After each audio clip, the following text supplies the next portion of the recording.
La ferme, le mensonge et la famille qui m'a laissé tomber. Je m'appelle Mira Hutton. J'ai 42 ans. Il y a 3 semaines, j'ai vendu ma ferme pour 10,5 millions de dollars.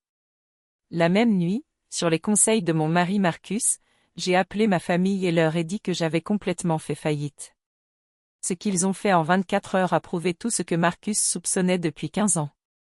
Et ce qui s'est passé lors du dîner d'anniversaire de mes parents, devant 40 invités, a changé ma vie pour toujours. Il y a 20 ans, mon père m'a remis 800 acres d'argile fissurée et sans valeur dont personne ne voulait. Ma sœur Cassandra a eu la bonne terre près de l'autoroute. Elle l'a vendue rapidement et a dépensé l'argent en vacances. J'ai la saleté. J'ai emprunté 40 000 interest à 9% d'intérêt, dormi 3 hivers dans une remorque non chauffée et versé chaque dollar que j'ai gagné dans le sol. Personne n'a visité. Personne n'a appelé pour vérifier sur moi. Mais ils sont arrivés plus tard une fois que l'argent a commencé à couler. La nuit suivant la clôture de ma vente, Marcus a placé un tampon légal jaune sur la table de notre cuisine. Au sommet se trouvait un chiffre, 347 000 dollars. 15 ans de transfert d'argent, de factures payées et de prêts que personne n'a jamais remboursés. Puis il m'a montré quelque chose de pire. Une discussion de groupe familial dont j'avais été discrètement retiré 8 mois plus tôt.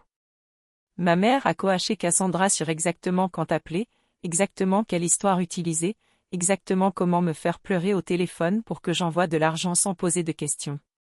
Ils avaient un système, un manuel délibéré et pratiqué. Et je le finançais depuis 15 ans sans jamais le savoir. Marcus m'a regardé et m'a dit, « Dis-leur que tu as perdu la ferme. Dis-leur que tu n'as rien. » Ensuite, regardez qui ils sont vraiment. Alors j'ai appelé ma mère. Je lui ai dit que la banque avait saisi et que je n'avais rien. À gauche. Silence. Puis elle a demandé, « Qu'en est-il de l'argent dont j'avais besoin de votre part le mois prochain ?» Elle n'a pas demandé si j'allais bien. Elle a raccroché. Cassandra m'a dit que je faisais toujours tout sur moi-même et que je raccrochais aussi. En moins d'1 heure, la discussion de groupe familial a explosé. Ma mère a dit à tout le monde de ne pas me prêter un seul dollar. Mon père n'a absolument rien dit. Pas un mot pour défendre sa propre fille. Puis ma mère ne m'a pas invité à leur dîner d'anniversaire. Elle a dit que ma situation ruinerait l'ambiance. J'y suis allée quand même. Le grill en palissandre était chaud et plein. 40 invités, des nappes blanches, des bougies partout. Ma mère m'a vu entrer et son sourire s'est figé pendant une demi-seconde avant de réorganiser son visage. Ma vieille voisine Loretta était assise à la table 3 exactement là où elle l'avait promis, stable et vigilante. Pendant les discours, ma mère a chaleureusement félicité Cassandra. Son diplôme, sa fille allait, sa vie merveilleuse. Puis elle m'a jeté un coup d'œil et a dit, « Et Mira, toujours une travailleuse acharnée dans les champs, 20 ans de travaux forcés réduits à une seule peine jetable. » Puis Cassandra a annoncé qu'elle achetait une maison dans le quartier le plus cher du comté. La salle a explosé d'applaudissements. Ma mère pleurait de joie. Et puis Cassandra s'est tournée vers moi devant tout le monde et m'a proposé de me laisser louer son ancienne maison à un prix réduit pour la famille. Les mains se sont tournées vers les cœurs à travers la pièce. Je me suis assis parfaitement immobile parce que j'ai finalement compris. Je n'ai pas été invitée à revenir par amour. J'étais la petite sœur en faillite dont ils avaient besoin dans la pièce pour faire briller son succès. Puis son mari Derek a glissé un document sur ma table. Un formulaire de consentement.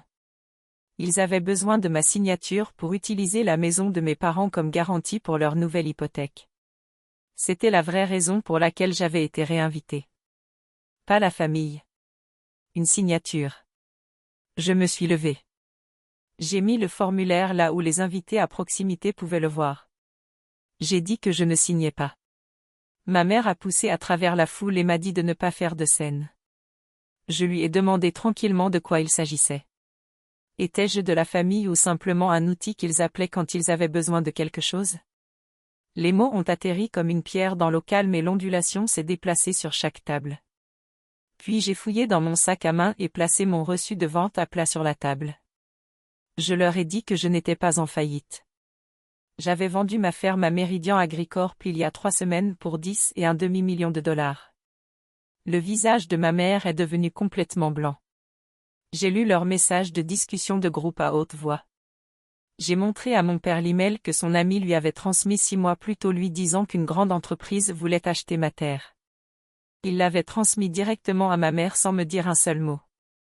Parce que si je vendais et que j'avais de l'argent réel, je pourrais enfin cesser d'être leur fonds privé. Loretta se leva de sa chaise à la table 3. Elle n'éleva pas la voix. Elle a simplement dit, « Patty, tout le monde dans cette ville sait que tu empruntes à Myra depuis 20 ans. Ne restez pas ici et appelez cette protection. » Un murmure a traversé les 40 invités comme une vague lente. Je leur ai dit que je ne donnais plus $1 à personne dans cette famille. Pas par colère, mais parce que j'ai enfin compris que je ne pouvais pas acheter ce qui n'était jamais à vendre. J'ai remercié Loretta de toujours me voir. Puis Marcus s'est levé, a posé sa main sur mon dos et nous sommes sortis ensemble. Personne n'a suivi. Personne n'a appelé mon nom. Les excuses sont arrivées dans les 48 heures. Polies soigneusement conçues pour rouvrir une porte. Je n'ai répondu à aucun d'entre eux. J'ai mis en place une fiducie légale protégeant chaque $. J'ai créé un fonds d'éducation privée pour aller parce qu'elle était innocente dans tout ça. Étage 6 mois plus tard, Marcus et moi avons fermé sur 200 nouveaux acres dans le comté de Cedar et avons construit quelque chose de plus petit, plus calme et entièrement à nous. Un matin, je me tenais près du poulailler avec une tasse de café lorsque mon téléphone a sonné. Un texto de Haley. Tante Myra, je suis entrée dans le programme STEM. Bourse complète. Merci. J'ai souri un vrai sourire.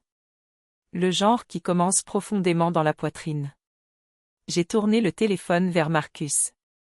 Il l'a lu et a hoché la tête. J'ai regardé le champ. 200 acres. Aucun contrat de distribution. Aucun partenariat d'entreprise. Juste de bonnes terres, une crique le long du bord ouest et une vie qui m'appartenait enfin complètement. Pas parce que quelqu'un me l'a donné, parce que je l'ai choisi.